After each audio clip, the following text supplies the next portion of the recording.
Roddy Nation TV, welcome back to the channel. ADX, Florence Federal Penitentiary in Colorado, sometimes called the Alcatraz of the Rockies. Now, we're going to get into Thomas Edward Silverstein. Now, he was an American criminal who spent the last 42 years of his life in prison after being convicted of 4 separate murders while in prison for armed robbery, one of which was overturned. Now, Silverstein spent the last 36 years of his life in solitary confinement for killing corrections officer Merle Klutz at the Marion Penitentiary in Illinois. Prison authorities describe him as a brutal killer and a former leader of the Aryan Brotherhood prison gang. Now, Silverstein maintained that the dehumanizing conditions that he was living in at Marion, Illinois, was the reason why he committed these 3 murders. Okay, so now he was held in a specially designed cell, which was called Range 13 at ADX Florence Federal Penitentiary in Colorado. So I'm guessing that you're at a high security supermax. This is the tightest prison in the world, and you got a special cell there. You got to be a piece of work, right? Okay, so he was the longest held prisoner in solitary confinement within the Bureau of Prisons at the time of his death. And Thomas Silverstein was born in Long Beach, California to Virginia Conway. Conway had divorced her first husband in 1952 while pregnant with Silverstein and married Thomas Conway. Okay, now that's how we get Silverstein. So he's really a Conway. Silverstein, he got that name because his mom remarried. Okay, Silverstein claimed was his biological Thomas Conway was his biological father. So 4 years later, Virginia divorced Conway and married Sid Silverstein, who legally adopted her son, hence the name Silverstein. Silverstein was timid, awkward, shy, and frequently bullied as a child in middle class, right? Ain't that how it is when people have all these different racial you feel different about other people because you've probably been bullied by somebody. Not saying that, any other race bullied this guy. It could have been his own peers, his own peers, which I think it was because his last name was Silverstein. So the neighborhood where the family lived, in part because his peers mistakenly believed he was Jewish. Virginia Silverstein demanded that her son fight back, telling that the boy, if you ever came home crying because, you got beaten up by a bully, she'll be waiting for you. This is what she said. I'm going to be waiting for you, and you're going to get another one. I've heard that before. You see what I'm saying? That's how my mom was, she said. He said. She stood in the mud. He called it the mud. She stood her ground. If someone came at you with a bat, you got your bat, and you both went at it. At age 14, Silverstein was sentenced to a California Youth Authority reformatory where he said his attitudes about violence were reinforced. Anyone not willing to fight was abused. In 1971, at the age of 19, Silverstein was sent to San Quentin Prison in California for armed robbery. 4 years later, he was paroled, but he was arrested soon after along with his father, Thomas Conway, and his cousin, Gerald Hoff, for 3 armed robberies. Their take was less than $11,000 in 1977, okay? Let's look at that. 1977, they did that robbery, right? Okay, Silverstein was sentenced to 15 years for armed robbery to be served at the United States Penitentiary in Leavenworth, Kansas. Okay, let's stop for a minute. Now, he had 3 armed robberies that he committed with his father, his biological father, and his cousin, Gerald Hoff. 15 years, 3 robberies. Okay, let's continue and see what happens to this guy and how he get to this point. While at Leavenworth, Silverstein developed ties with the Aryan Brotherhood. In 1980, Silverstein was convicted of the murder of inmate Danny Atwell, who reportedly refused to serve as a mule for heroin being moved throughout the prison. Now, he was sentenced to life without parole, transferred to the United States Penitentiary in Marion. Let's stop right there. Remember, 15 years, 3 armed robberies, him, his daddy, and his uncle. Now, he goes to jail. He gets in with the Aryan Brotherhood. He got to make his bones, is what I'm thinking, right? Yo, your last name, Silverstein, you got to do something for us, right? Go out here. If this dude don't want to get down, hey, he got to lay down. I think he went out there, and that's what he had to do. You know what I'm saying? Because he's been bullied all his life, and down he done hooked up with them with the last name Silverstein. That's a Jewish name, right? So he got to get down for them. We all know what's up. Okay. So back then, Marion Penitentiary was the high security facility. Now, the conviction was overturned in 1985 after it emerged that jailhouse informants who testified at his trial, they perjured themselves. So he beat this murder case, right? Now check this out. At Marion, Silverstein was housed in the control unit, virtual solitary confinement reserved for extreme management problems. Prisoners prone to assaultive, disruptive behavior in prison, right? He's in this unit. In 1981, Silverstein was accused of the murder of Robert Chappelle, a member of the DC Blacks, right? A prison gang, right? Okay, so Silverstein and another inmate, Clayton Fountain, was convicted, and Silverstein received an additional life sentence. Let's stop. So he kills an Aryan Brotherhood member who didn't want to, transport drugs throughout the prison, right? He did that. So that conviction got thrown out because inmates perjured themselves, right? So that happened in 1980. Now we're in 1981. A year later, he's accused of killing a DC Black. DC Black is a gang that's out of Washington, D.C., right? Okay, he kills one of their members, him and another inmate, Clayton Fountain. They're convicted, and Silverstein receives another additional life sentence from an original sentence that started out with 15 years. Okay? Let's get down. Let's go on. Silverstein maintained his innocence. While Silverstein was on trial for Chappelle's murder, the Bureau of Prisons transferred Raymond Cadillac Smith. Now this guy, he's the national leader of the DC Blacks prison gang. From another prison, they transferred this guy, right? From another prison to where this guy is, right? And they basically house them right next door to each other, okay? So they say that soon as Raymond Cadillac Smith gets to the prison, he's trying to trying to get revenge on Mr. Silverstein, right? Okay. I tell you what, he said, I tried to tell Cadillac I didn't kill Chappelle, but he didn't believe me. And he bragged that he was going to kill me, Silverstein recalled. Everyone knew that I was going on, and no one did anything to keep us apart. The guards wanted us to kill each other. Let me tell you something, people. I believe that statement from this guy. I don't care what you say. I believe that. I honestly do. He's already killed a DC Black, right? He's already killed a fellow Aryan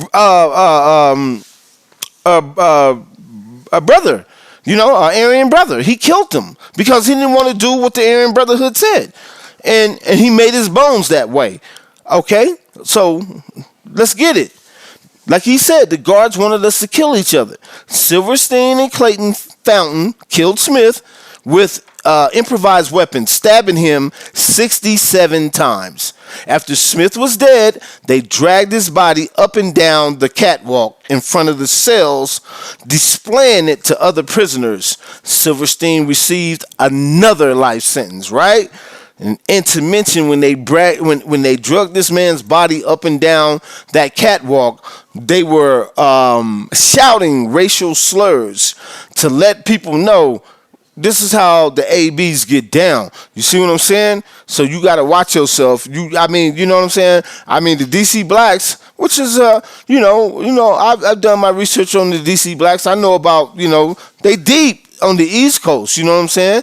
But this guy is housed in Marion, Illinois, in a federal institution. So I'm at that time. What year? Like I said, was that 81, 82? We don't know.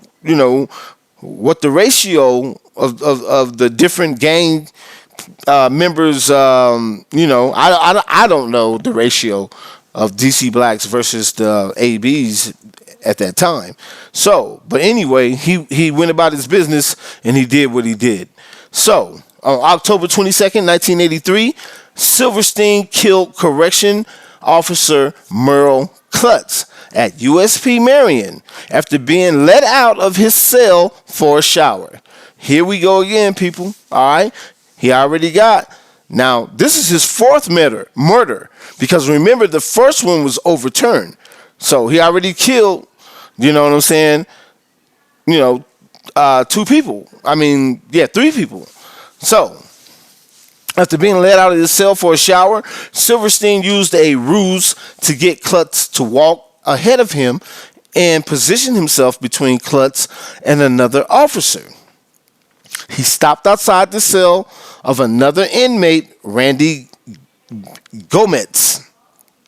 Gomez passed a homemade prison knife known as a shank to Silverstein and unlocked Silverstein's handcuffs with a homemade key. Silverstein then attacked Klutz, stabbing him several dozen times. Silverstein later claimed that he murdered Klutz in retaliation for Klutz deliberately harassing him. Among other things, Klutz was accused of destroying paintings of Silverstein. Man, check this out, bro. Now, this dude is up in that jail harassing this dude. I don't care what color you are. He harassing this dude. He already got 3 up under this belt. You know what I'm saying? He got 3 of them already. And you harassing this man and destroying his paint. The only thing he got in his life, them paintings. You know what I'm saying? That's the only thing he got. Okay, let's get it. A few hours later, Clayton Fountain, also an Aryan Brotherhood member, used the same strategy to kill correction officer Robert Hoffman. Now, that's his partner. Now, remember, that's the dude that passed him the shank to kill this dude, right? So later on, the same dude, he killed somebody. So, like I said, this dude, you working your 9 to 5 coming in here and you messing with these people's lives, man. They ain't got nowhere to go. This is their life, right? That cell, that 7x12 cell, that's their world right there. And you coming in there and you have to maintain, regardless of how you feel about this individual, you have to be a professional and do your job, bro. And part of your job ain't coming in here harassing them people like that, man. And you seen what happened. At the end of the day, dude took him out. USP Marion was subsequently placed on an indefinite lockdown, which ultimately lasted for 23 years. What the oh my, I'm sorry, I was about to say it too. What the F is going on? Following the murder of Klutz, Silverstein was transferred to the United States Penitentiary in Atlanta, where he was placed in solitary confinement. His security status was recorded as a no human contact. Damn, I never heard that before, people. Have you? Tell me if you did. Hit me up in my comments. A no human contact order was placed on this dude. The events surrounding the murders of correctional officer Klutz and Hoffman inspired the design of a federal supermax prison. Now check this out. They're saying that because these 2 inmates killed those officers, it inspired them to design a prison which is ADX. Now, let's go. All right? Now, check this out. He said his security status was recorded as no human contact. The federal supermax prison, the United States Penitentiary, Florence ADX, in Florence, Colorado, which opened in 1994 and was built to house house the most dangerous inmates in federal prison system. Silverstein and Gomez were both held at ADX Florence. Fountain died at the United States Medical Center for Federal Prisons in Springfield, Missouri in 2004. Okay? So he already passed away. That was, in 2004. Now, during the 1987 Atlanta prison riots, Cuban detainees in Atlanta Federal Penitentiary released Silverstein from his isolation cell. Whoa, man, this got to be a movie, right? I'm going to have to check this out and see. So, now while they transferred Silverstein to Atlanta, there was a riot. And they said that the Cuban detainees released him from his cell. They handed Silverstein over to the Federal Bureau of Investigation's hostage rescue team 1 week later. Okay, the Cubans wasn't bullshitting, was they? Bureau of Prisons officials were reportedly afraid that Silverstein would begin killing correctional officers held hostage by the Cubans. Before the Cubans released Silverstein to the Bureau of Prisons, the Cubans let Silverstein out of his isolation cell, and Silverstein was able to roam freely about the prison. One of the prison guards being held hostage had a history of being kind to Silverstein. When the guard would handcuff Silverstein, he would make it a point to ask Silverstein if his handcuffs was too tight. He was confronted by Silverstein and was ultimately spared by him.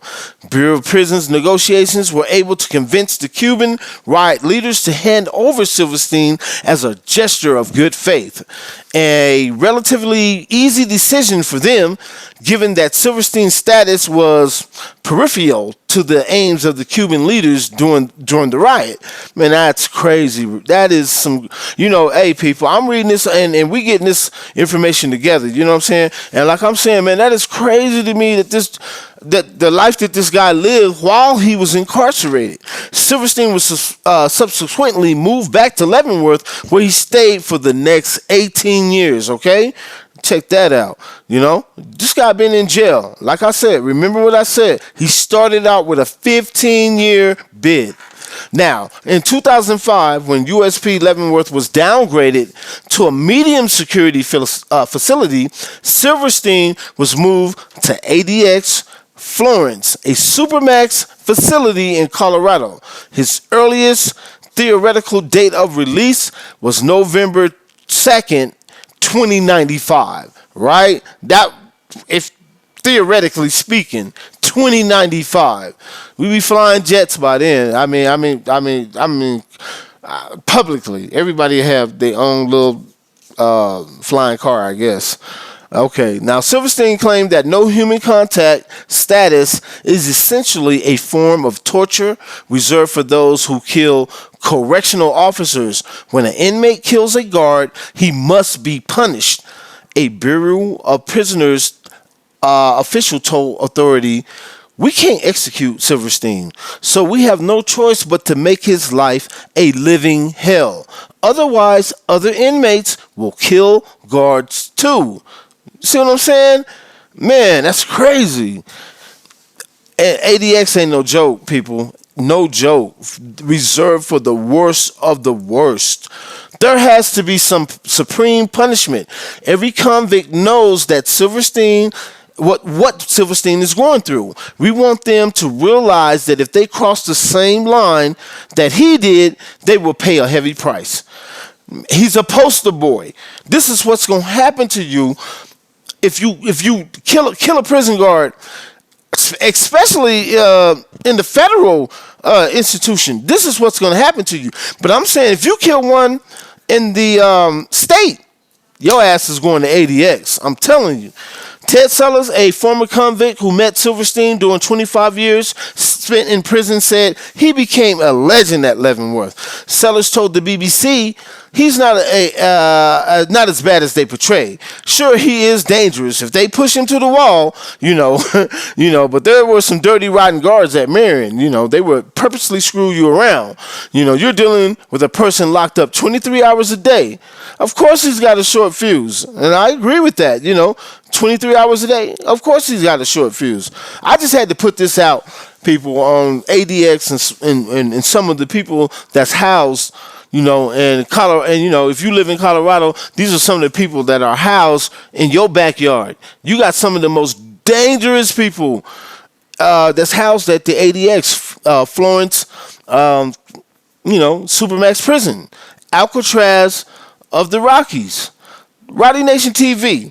Hit that like button to subscribe to me. You know, I hope you like.